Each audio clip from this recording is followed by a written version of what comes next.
ನಮಸ್ಕಾರ ರೀಪ ಎಲ್ಲ ದೊಡ್ಡ ಮಂದಿಗೂ ಹಾಗದಿರಿ. ನಾನು ನಿಮ್ಮ ದೀಪಾ ಗೌಡ. ಇವತ್ತಿನ ದಿನ ಮಸ್ತ್ ಪೈಕಿ ಗುಳ್ಳಡ್ಕಿ ಉಂಡೆ ಮಾಡತ್ತನಂತ. ಹೆಂಗೆ ಮಾಡತ್ತನಂತ ನೋಡ್ಕೊಬೋರಂತ ನಡೀರಿ. ಇಲ್ಲಿ ನೋಡ್ರಿ, ಗೋಧಿ ತೊಗೊಂಡೇನಿ. ನಾನಿಲ್ಲೇ ಮನೆಯನ್ನು ಜವಾರಿ ಗೋಧಿನ ತೊಗೊಂಡೇನಿ. ಜವಾರಿ ಗೋಧಿ ಅಂತಿಲ್ಲ, ಯಾವುದಾದ್ರೂ ಸಿಕ್ಕರೆ ನಡಿತೈತಿ. ಆದರೆ ಜವಾರಿ ಗೋಧಿ ಆದರೆ ಗುಳ್ಳು ಅನ್ನೋದು ಟೇಸ್ಟ್ ಮಸ್ತ್ ಕೊಡ್ತಾವ್ರಿ. ಇವನ್ನ ರಾತ್ರಿ ಬಿಸಿನೀರಿನೊಳಗೆ ನೆನೆ ಹಾಕಿನ್ರಿ. ಈಗ ನಾನು ಬೆಳಿಗ್ಗೆ ಎದ್ದ ಸ್ವಲ್ಪ ನಾನು ಮಿಕ್ಸರ್ ಜಾರಿಗೆ ಹಾಕಿ ರುಬ್ಕೊಂಬರತ್ತೇನೆ ರೀ. ಎಷ್ಟು ಸಾಧ್ಯಕತ್ತಲ್ರಿ ಅಷ್ಟು ಸಣ್ಣಗೆ ರುಬ್ಬಿ ಬಿಡೋಣ. ನೋಡ್ರಿಲೆ ಇಷ್ಟು ಸಾಧ್ಯ ಆಗೈತಿ. ನೀರೇನು ಹಾಕೋದು ಬೇಡ್ರಿ, ಇದು ಹೆಂಗೈತ್ಲ ಇಷ್ಟು ರುಬ್ಬಿದ್ರೆ ಸಾಕು. ಇನ್ನು ಇದನ್ನು ತೆಗೆದ್ರಿ ನಾನಿಲ್ಲೇ ಮನ್ಯಾಗ ವೆಟ್ ಗ್ರೈಂಡ್ರ್ ಇತ್ತು, ಅದ್ರೊಳಗೆ ಸೇರ್ಸಾತೇನೆ. ನೀವು ಇದಿಲ್ಪ ಅಂತಂದ್ರೆ ಮಿಕ್ಸರ್ ಜಾರ್ ಒಳಗರೆ ಇನ್ನೊಂದು ಚೂರ ನುಣ್ಣಗೆ ರುಬ್ಕೊಂಬಂದ್ಬಿಡ್ರಿ. ಡೈರೆಕ್ಟಾಗಿ ಇದ್ರಾಗ ಗೋಧಿ ಹಾಕಿದ್ರಿ ಇದು ರುಬ್ಬೋದಿಲ್ಲ. ಅದಕ್ಕೆ ಒಂಚೂರ ಮಿಕ್ಸರ್ ಜಾರ್ ಒಳಗೆ ಹೋಗಿ ಅದ್ರಾಗ ಒಂಚೂರು ಪುಡಿ ಮಾಡ್ಕೊಂಡು ಇದಕ್ಕೆ ಡೈರೆಕ್ಟಾಗಿ ಹಾಕಿದ್ದೀನಿ. ಕಲ್ಲಾಗ ಹೆಂಗೆ ರುಬ್ಬಿದಾಗ ಸಿಗ್ತೈತಲ್ರಿ ಅದ ಸೇಮ್ ನಮಗೆ ಇದ್ರಾಗ ಹಾಕಿದಾಗ ಸಿಕ್ಬಿಡ್ತೈತ್ರಿ. ನೋಡ್ರಿಲ್ಲ ಎಲ್ಲ ತೆಗೆದು ತೋರ್ಸಾತ ನಿಮಗೆ. ಮಸ್ತ್ ಪೈಕಿ ಗೋಧಿ ರುಬ್ಬಿ ಕೊಟ್ಬಿಟ್ಟೈತಿ. ನೋಡ್ರಿ ಇಷ್ಟ ಆಯ್ತು.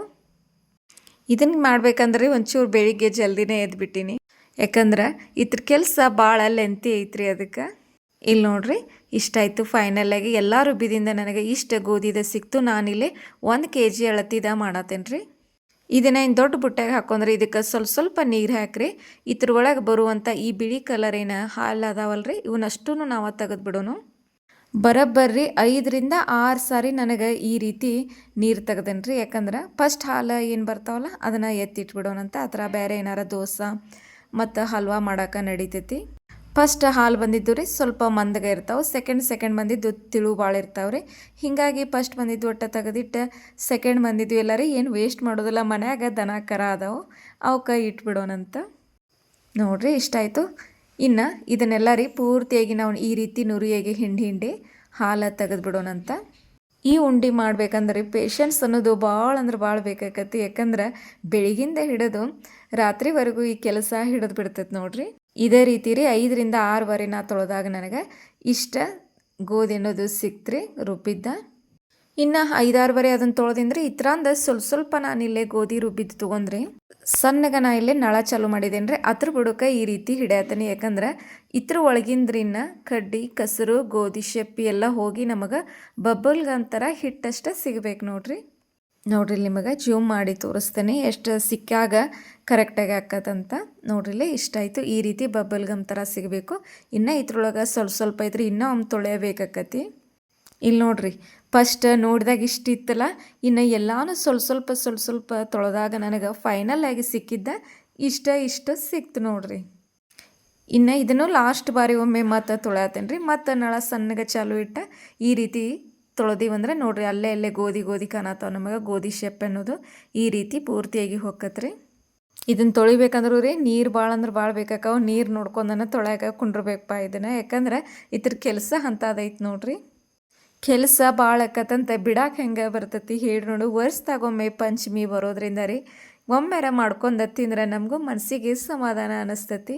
ಇಲ್ಲಿ ನೋಡ್ರಿ ಫೈನಲ್ ಆಗಿ ನನಗೆಲ್ಲ ತೊಳೆದಿಂದ ಇಷ್ಟ ರೆಡಿ ಆಯ್ತು. ನಿಮಗೂ ಕಾಣಿಸತ್ತಿರ್ಬೇಕು. ಆವಾಗಿನಕ್ಕಿಂತ ಈಗ ಎಲ್ಲ ಗೋಧಿದು ಶೆಪ್ ಅನ್ನೋದು ಹೋಗಿ ಇಷ್ಟ ಪ್ಯೂವರಾಗಿ ನನಗೆ ಸಿಕ್ಕೈತಿ ಹಿಟ್ಟ. ಇಷ್ಟೆಲ್ಲ ಮಾಡ್ಕೊಂಡು ಒಳಗೆ ಬರೋ ಅಷ್ಟೊತ್ತಿಗೆ ರೀ 9 ಗಂಟೆಗೆ ಹೋಗಿದ್ದ, ಬರೋಬ್ಬರಿ 11 ಗಂಟೆ ಆಯ್ತು ನೋಡ್ರಿ.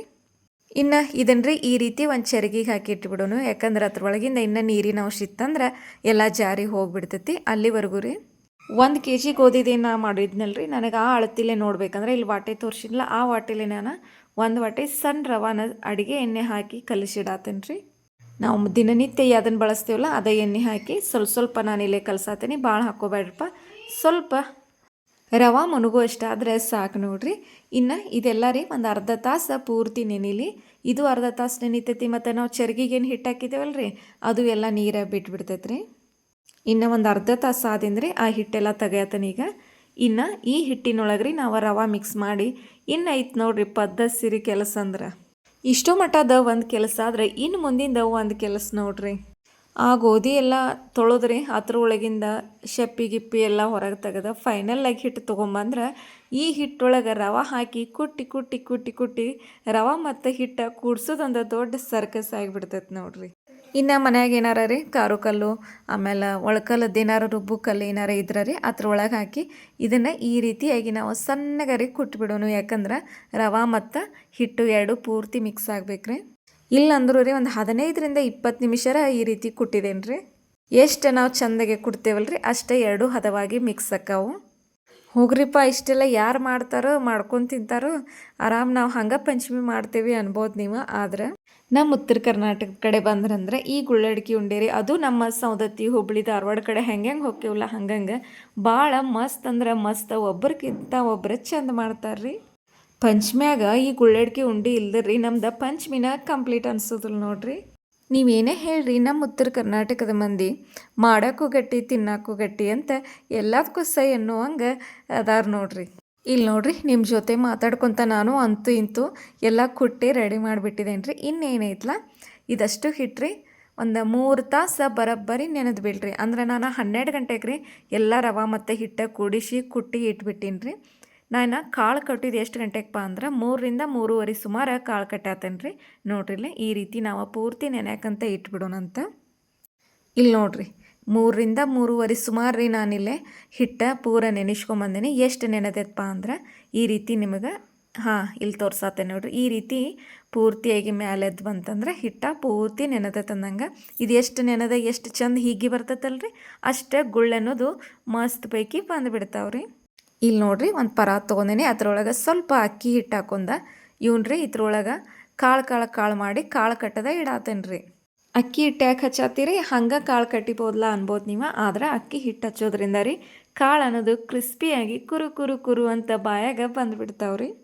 ನೀವು ಬೇಕಾದಂಗೆ ಆನ ಸುರುವಿದ್ರೂ ರೀ ನಮ್ಮ ಕಾಳು ಅನ್ನೋದು ಮೆತ್ತಗೆ ಆಗೋದಿಲ್ಲ ನೋಡ್ರಿ. ಫೈನಲ್ ಆಗಿ ಈ ರೀತಿ ಸಣ್ಣಗೆ ತೊಗೊಂಡ ಕೈ ಒಳಗೆ ರೌಂಡ್ ಶೇಪ್ ಮಾಡಿ ಈ ರೀತಿ ಕಟ್ ಮಾಡಿ ಇಡಾತೀನಿ. ಈ ಕಾಳು ಕಟ್ಟಿದಾದಿಂದ್ರಿ ಇದು ಹೆಂಗೈತ್ಲ ಹಿಂಗೆ ಡೈರೆಕ್ಟಾಗಿ ಹೋಗಿ ಎಣ್ಣೆಗೆ ಹಾಕ್ಬೇಡಪ್ಪ. ಮತ್ತು ಒಂಚೂರ ಮರದಾಗ ಒಣದ ತೊಗೋರಿ. ಇಲ್ದರ ಈ ಸಣ್ಣ ಸಾನಿಗೆ ಒಳಗೆ ಈ ರೀತಿ ರೀ ಅಗಳ್ಯಾಡ್ಸಿರಂದ್ರೆ ಹಿಟ್ಟೆಲ್ಲ ಪೂರ್ತಿ ಉದುರ್ತೈತ್ರಿ. ನಮಗೆ ಕಾಳಷ್ಟು ಸಿಕ್ಬಿಡ್ತಾವೆ. ಇಲ್ದರ ಎಣ್ಣೆ ಒಳಗೆಲ್ಲ ಹಿಟ್ಟು ಹೋಗಿ ನಿಂತು ಬಿಡ್ತೈತಿ. ಇಲ್ಲಿ ನೋಡ್ರಿ ಎಣ್ಣೆನೂ ಕಾದಿತ್ತು, ಸ್ವಲ್ಪ ಹಾಕಿ ತೋರ್ಸಾತ ನಿಮಗೆ ಎಷ್ಟು ಚಂದ ನಮ್ಮ ಗುಳ್ಳು ಅನ್ನೋದು ಎಷ್ಟು ಇದ್ದಿದ್ದು ಸೈಜ್ ಎಷ್ಟಾಗಿ ಉಬ್ಬಿ ಬಂದಾವಂತ. ಮೀಡಿಯಮ್ ಉರಿ ಒಳಗೆ ರೀ ಬ್ರೌನ್ ಕಲರ್ ಬರೋವರೆಗೂ ಹುರ್ಕೊಂಬಿಡೋನು. ಎಷ್ಟು ಹುರಿಬೇಕಪ್ಪ ಅಂದ್ರೆ ಒಂಚೂರ ಕಲರ್ ಚೇಂಜ್ ಆಗಲ್ರಿ. ಮತ್ತು ಕೈ ಒಟ್ಟೆ ಬಿಡಬೇಡ್ರಿ, ಯಾಕಂದ್ರೆ ಒಂದು ಸೈಡ್ ಹುರಿತೈತಿ ಒಂದು ಸೈಡ ಹುರಿದಿಲ್ಲ. ಅದಕ್ಕೆ ಒಂಚೂರ ತಿರುವಾಡ್ಕೊತ ಇದ್ದೀವಪ್ಪ ಅಂದ್ರೆ ರೌಂಡಾಗಿ ನಮಗೆ ಎಲ್ಲ ಕಡೆ ಗುಳ್ಳಿಗಳು ಬೆಂದ ಸಿಕ್ಬಿಡ್ತಾವ್ರಿ. ಯಾವುದೇ ಅಡುಗೆನೂ ರೀ ಒಮ್ಮೆ ಮಾಡಿದ್ರೆ ಯಾವುದೂ ಬರೋದಿಲ್ಲ, ಸ್ವಲ್ಪ ಟ್ರೈ ಮಾಡಿದರೆ ಇನ್ನೊಂದು ಸಾರಿ ಬೆಟ್ರಾಗಿ ಬರ್ತಾವೆ ನೋಡ್ರಿ. ಫೈನಲಾಗಿ ಇಷ್ಟ ಆಯ್ತು. ಈ ರೀತಿ ಗೋಲ್ಡನ್ ಕಲರ್ ಬಂತಂದ್ರೆ ಕರೆಕ್ಟಾಗಿ ಆಗಿರ್ತೈತಿ. ಇನ್ನು ತೆಗೆದು ಬಿಡೋಣಂತ. ಈಗ ಮನ್ಯಾಗ ಮಾಡಿ ತಿನ್ನೋಕೆ ಬೇಸರಕತ್ರಿ. ಆದರೆ ನಾವು ಸಣ್ಣವರಿದ್ದಾಗ ಮಂದಿ ಮನೆಗೂ ಕೂಡ ಕಾಳು ಕಟ್ಟಾಕ ಹೋಗ್ಬಿಡ್ತಿದ್ವಿ. ಮತ್ತು ಎಲ್ಲರನ್ನೂ ಕುಂಡ್ರಿಸ್ಕೊಂಡ ಈ ಕಾಳು ಕರಿಯಂಗಿಲ್ರಿ, ನೆದರಾಕವಂತಂದು ಯಾರು ಇಲ್ದಾಗ ಕಾಳು ಕರದ ಇಟ್ಬಿಡ್ತಾರೋ. ಏನೇ ಹೇಳ್ರಿ ಒಂದಷ್ಟೇ ಕಾರಣದ ಹಳೆ ಸತ್ಯಗಳನ್ನು ನಂಬಲೇಬೇಕಾಕತಿ ನೋಡ್ರಿ. ಫೈನಲಾಗಿ ನಾನು ಎಲ್ಲ ಕಾಳು ಕರೆದಿದ್ದು ಆಗಿದ್ದಾವೆ. ಎಷ್ಟಪ್ಪ ಅಂತಂದರೆ ಇಲ್ಲಿ ಕಟೋರಿ ತೋರ್ಸಾತೇನಿಲ್ಲ ನಾನು. ಈ ಕಟೋರಿಲಿ ನನಗೆ 4 ಕಟೋರಿ ನನಗೆ ಕಾಳು ರೆಡಿ ಆಗಿದ್ದಾವ್ರಿ. ಅದರ ಅಳತಿಗೆ ನಾನಿಲ್ಲಿ 1 ಕಟೋರಿ ನಾನು ಬೆಲ್ಲ ತೊಗೊಳತ್ತೇನೆ ರೀ. ಕಾಳು ಎಷ್ಟರ ಇರಲಿ ಕಾಳಿನ 1 ಭಾಗ 4 ಏನಾರ ಕಾಳು ಇತ್ತಂದ್ರೆ 1 ಭಾಗದಷ್ಟು ನಾನಿಲ್ಲೇ ಬೆಲ್ಲ ತೊಗೊಂಡೆ. ಈ ಬೆಲ್ಲನ್ರಿ ಆನ ಮಾಡಕ್ಕೆ ಇಟ್ಬಿಡೋಣಂತ ನಡೀರಿ. ಬೆಲ್ಲ ರೀ ಪೂರ್ತಿ ಒಣಗಿದ್ದನ ಚಲೋ ಬೆಲ್ಲನ ತೊಗೋರಿ, ಯಾಕಂದ್ರೆ ಉಂಡಿ ಎಲ್ಲ ಕಟ್ಟಿದ್ದು ಒಳ್ಳೆ ಹೋಗ್ಬಿಡ್ತಾವೆ. ಪೂರ್ತಿ ಒಣಗಿದ ಬೆಲ್ಲ ಇತ್ತಂದ್ರೆ ನಾವು ಹೆಂಗೆ ಕಟ್ತೇವಲ್ಲ ಹಂಗೆ ಚಂದಗೆ ಉಂಡಿ ನಿಂತು ಬಿಡ್ತಾವ್ರಿ. ಇನ್ನು ಒಂದು ಗ್ಯಾಸ್ ಹಚ್ಚಿ ಒಂದು ಪಾತ್ರೆ ಇಟ್ಟಿದ್ದೇನೆ ರೀ. ಅದ್ರೊಳಗೆ ಈ ಬೆಲ್ಲ ಹಾಕಿ ಬೆಲ್ಲ ಮನಗುವಷ್ಟು ನೀರು ಹಾಕಿ ಆನ ಅಟ್ ಬರ್ಸಾಕ ಇಟ್ಬಿಡೋಣಂತ. ಆವಾಗೆಲ್ಲ ರೀ ನಾವು ಸಣ್ಣವರಿದ್ದಾಗ 4-5 kg ನೆನೆ ಹಾಕಿ ನಮ್ಮ ಅಜ್ಜಿಗಳು ಮಾಡ್ತಿರು. ಅದನ್ನು ಕಾಳು ಕಟ್ಟಾಕ ಸ್ಕೂಲಿಂದ ಬಂದ ತಕ್ಷಣ ಓಡೋಗಿ ಕಾಳು ಕಟ್ಟಾಕ ಹೋಗ್ಬಿಡ್ತಿದ್ವಿ. ನಾವು ಇನ್ನೊಬ್ರು ಕಾಳು ಕಟ್ಟಾಕ ಹೋರ ಅವ್ರು ನಮ್ಮ ಕಾಳು ಕಟ್ಟಾಕ ಬರ್ತಿರು. ಅಂದ್ರೆ ಪಂಚಮಿ ಬಂತಂದ್ರೆ ಎಲ್ಲರೂ ಒಬ್ರಿಗೊಬ್ರು ಕುಡ್ಕೊಂಡು ಪಂಚಮಿ ಮಾಡಿಬಿಡ್ತಿದ್ವಿ. ಆದರೆ ಈಗೆಲ್ಲೇ ಹುಡಿಕೊಂತ ಹೋಗೋದ್ರಿ ಗುಳ್ಳಡ್ಕಿ ಉಂಡೆ ಅನ್ನೋದು ಮರಿಯಾಗಿಬಿಟ್ಟಾವು. ಅದಕ್ಕೆ ನಾವೇನು ಮರಿದು ಬೇಡ್ರಿ, ಸ್ವಲ್ಪ ಈಸಿ ಮೆಥಡ್ ಒಳಗೆ ಮಾಡ್ಕೊಂಬಿಡೋಣಂತ. ಇಲ್ಲಿ ನೋಡ್ರಿ ಫೈನಲಾಗಿ ಆನ್ ಬಂದೈತಿ. ಎಷ್ಟು ಬಂದೈತಪ್ಪ ಅಂದ್ರೆ ಇಲ್ಲಿ ತೋರ್ಸಾತ ನೋಡ್ರಿ. ಸ್ವಲ್ಪ ನೀರೊಳಗೆ ಹಾಕಿ ಈ ರೀತಿ ಬಿಟ್ಟಿವಂದ್ರೆ ಹಿಂಗೆ ರೌಂಡ್ ಶೇಪ್ ಬಂದ್ರೆ ಇದ್ರ ಕೆಲಸ ಮುಗ್ದಂಗೆ ನೋಡ್ರಿಲ್ಲೇ. ಒಂಚೂರು ರೌಂಡಾಗಿ ಈ ರೀತಿ ಕೈಗೆ ಹತ್ತಿದ್ರೆ ಸಾಕು.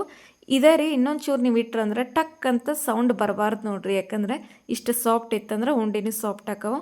ಭಾಳ ನೀವು ಏನಾದರೂ ಟಕ್ ಅನ್ನೋ ಥರ ಏನಾರು ಮಾಡಿದ್ರಿ ಅಂದ್ರೆ ಉಂಡಿ ಗಟ್ಟಿಯಾಗಿ ಸಿಕ್ಬಿಡ್ತಾವೆ ನೋಡ್ರಿ. ಇಷ್ಟು ಸಾಫ್ಟ್ ಐತಿ. ಇಷ್ಟಾದ್ರೆ ಆಳತಿ ಕರೆಕ್ಟಾಗಿ ಆಗೈತೆ ಅಂದಂಗೆ. ಇನ್ನು ಗ್ಯಾಸ್ ಬಂದ್ ಮಾಡಿರಿ. ಇದೇನು ಕಾಳು ಇತ್ತಲ್ರಿ ಇದ್ರೊಳಗೆ ನಾನು ಅನ್ನ ಸುರಿಕೊಳತ್ತೀನಿ. ನೀವು ಈ ಟೈಮ್ದಾಗ ರೀ ಕೊಬ್ಬರಿ ಅದು ಒಣ ಕೊಬ್ಬರಿ ಹಾಕ್ತಾರಂದ್ರೆ ಹಂಗೂ ನಡಿತೈತ್ರಿ, ನಿಮ್ಮ ಇಷ್ಟ. ನಾನಿಲ್ರಿ ಏನೂ ಹಾಕಿಲ್ಲ, ಒಂಚೂರ ಜಾಲಿ ಇಟ್ಟ ಪೂರ್ತಿ ಸೋಸ್ಕೊಳತ್ತೇನೆ ರೀ. ನೋಡಿರಿ ಕಡ್ಡಿ ಕಸರು ಇದ್ರೆ ಜಾಲಿ ಒಳಗೆ ನಿಂದಿರ್ತೈತಿ. ಇನ್ನು ಕೈ ಬಿಡ್ಲಾರ್ದಂಗೆ ರೀ ಪೂರ್ತಿ ಮಿಕ್ಸ್ ಮಾಡಿಬಿಡೋನು. ಈ ಬೆಲ್ಲದ ಆನೆಲ್ಲ ರೀ ಪೂರ್ತಿ ನಮಗೆ ಈ ಕಾಳಿಗೆ ಅಂಟೋವರೆಗೂ ಮಿಕ್ಸ್ ಮಾಡ್ಬೇಕಾಕತಿ. ಒಂದೇಟ ಕೈ ಬಿಟ್ಟಿವಪ್ಪ ಅಂದ್ರೆ ಆನೆಲ್ಲ ರೀ ಪೂರ್ತಿ ಕೆಳಗೆ ಹೋಗಿ ಕುಂತು ಬಿಡ್ತೈತಿ. ಅದಕ್ಕೆ ಒಂಚೂರು ಗಟ್ಟಿ ಆಗೋವರೆಗೂ ಈ ರೀತಿ ಹೊಳ್ಸಾಡೋನು. ಇನ್ನು ಪುಟಾಣಿ ಹಿಟ್ಟು ರೀ ಮುಂಚೆನ ಮಿಕ್ಸರ್ ಮಾಡಿ ಇಟ್ಕೊಂಡಿನಿ ರೀ, ಅದನ್ನು 1-2 ಚಮಚೆ ಸೇರ್ಸಾತೇನೆ ರೀ. ಆದ್ರೆ ಫಸ್ಟ್ ಇಲ್ಲೇ 1 ಚಮಚೆ ಸೇರಿಸಿ ನಿಮಗೆ ತೋರ್ಸಾತೀನಿ ಎಷ್ಟು ಅಳತಿ ಬರ್ತದಂತ. ಯಾಕಂದ್ರೆ ಒಮ್ಮೆ ಭಾಳ ಹಾಕಿವಪ್ಪ ಅಂದ್ರೆ ಪೂರ್ತಿ ಗಟ್ಟಿ ಆಗಿಬಿಡ್ತೈತೆ ರೀ, ಕಟ್ಟಾಕ ಹದ ಸಿಗೋದಿಲ್ಲ. ಇದು ಆಪ್ಷನಲ್ ರೀ, ಬೇಕಂದ್ರೆ ಹಾಕೋಬೋದು, ಬ್ಯಾಡ ಅಂದ್ರಿಲ್ಲ. ಆದ್ರೆ ನಾ ಯಾಕೆ ಹಾಕತ್ತೇನಂತಂದ್ರೆ ಹಂಗೆ ಉಂಡೆ ಕಟ್ಟಿದ್ರಿ ಈ ತಂಪಿಗೆ ಉಂಡೆ ಅನ್ನೋದು ಸ್ವಲ್ಪ ನೀರು ಹೆಂಗೆ ಅನಿಸ್ಬಿಡ್ತೈತಿ. ಅದಕ್ಕೆ ನಾನಿಲ್ಲೇ 1-2 ಚಮಚೆ ಪುಟಾಣಿ ಹಿಟ್ಟು ಸೇರಿಸೋದ್ರಿಂದ ರೀ ಎಲ್ಲ ಹೀರ್ಕೊಂಡ ಗಟ್ಟಿಯಾಗಿ ನಮಗೆ ಉಂಡೆ ಸಿಕ್ಬಿಡ್ತಾವ್ರಿ. ಸೇರಿಸ್ತಾನಂತ ಭಾಳ ಸೇರಿಸ್ಬೇಡ್ರಪ್ಪ, ಸಾಕು 2 ಚಮಚ ಆದ್ರೆ ಬರೋಬ್ಬರಿ ಅಳತಿ ಸಿಕ್ಬಿಡ್ತೈತಿ. ತೋರಿಸ್ದೆ ನಿಮಗೆ ಎಲ್ಲ ಒಣಗಿದಿಂದ ಎಷ್ಟು ಪರ್ಫೆಕ್ಟಾಗಿ ಉಂಡೆ ಬರ್ತಾವಂತ. ಹಾಂ ರೀ, ಹಿಂಗೆ ತಿರುವಾಡ್ಕೊಂತ ಮತ್ತು ಪೂರ್ತಿ ತನಗೆ ಮಾಡಬೇಡ್ರಿ. ಸ್ವಲ್ಪ ಉಗುರು ಬಿಸಿ ಇದ್ದಾಗನ ಕೈಗೆ 1 ಹನಿ ನೀರಾದ್ರೆ ಹಚ್ಕೋರಿ, ಇಲ್ಲರ ಸ್ವಲ್ಪ ತುಪ್ಪ ಆದ್ರೆ ಹಚ್ಕೊಂಡೆ ಈ ರೀತಿ ರೌಂಡ್ ಶೇಪ್ ಮಾಡಿದ್ರಂದ್ರೆ ನೋಡಿರಿ ಮಸ್ತ್ ಉಂಡೆ ರೆಡಿ ಆದ ನೋಡಿರಿ, ಗುಳ್ಳಡ್ಕಿ ಉಂಡೆ. ನೋಡಿರಿ ಅಂತೂ ಇಂತೂ ಫೈನಲ್ಲಾಗಿ ಉಂಡೆ ರೆಡಿ ಮಾಡಿದ್ವಿ. ಕೆಲಸ ಭಾಳ ಬೀಳ್ತೈತಿ, ವಜ್ ಭಾಳ ಆಕತಿ ಅಂತ ಬಿಟ್ರೆ ನಮ್ಮ ಬಾಯಿ ಕಾಣೋದು ಯಾವಾಗ್ರಿ. ಮತ್ತು ನಾವು ಕಟ್ಟೋಕ್ಕಾಗೋದಿಲ್ಲ ಅಂದ್ರೂ ರೀ ನಮ್ಮ ಮಕ್ಕಳನ್ನ ಕಟ್ಟಿಸ್ಕೊಂಡ್ಬಿಡ್ತಾರೋ. ಯಾಕಂದ್ರೆ ಯಾವ ಉಂಡೆನೂ ತಿನ್ನೋದಿಲ್ರಿ, ಪಂಚಮ್ಯಾಗ ಗುಳ್ಳಡ್ಕಿ ಉಂಡೆ ಅಂದ್ರೆ ಓಡಾಡ್ಬಿಡ್ತಾರೋ. ನೋಡಿರಿ ಫೈನಲಾಗಿ ನಾನು ಉಂಡೆ ಇಷ್ಟ ರೆಡಿ ಅದು. ನೀವು ಕಷ್ಟಕ್ಕಂತ ಬಿಡಬೇಡಪ್ಪ. ಮತ್ತು ವರ್ಷಕ್ಕೊಮ್ಮೆ ಬರೋ ಪಂಚಮಿ ಅಂದ್ರೆ ವರ್ಷದಾಗೊಮ್ಮೆ ನಾವು ಗುಳ್ಳಡ್ಕಿ ಉಂಡೆ ಮಾಡಿ ತಿನ್ಬಿಡೋಣಂತ. ಇವತ್ತಿಂದ ನಂದು ಈ ಉಂಡೆ ರೆಸಿಪಿ ಇಷ್ಟ ಆದರೆ ದಯವಿಟ್ಟು ಲೈಕು ಶೇರು ಚಾನಲ್ನ ಸಬ್ಸ್ಕ್ರೈಬ್ ಮಾಡಪ್ಪ ಮರಿಬೇಡ್ರಿ. ಇನ್ನೊಂದು ವಿಡಿಯೋದಾಗ ಮತ್ತೆ ಭೇಟಿ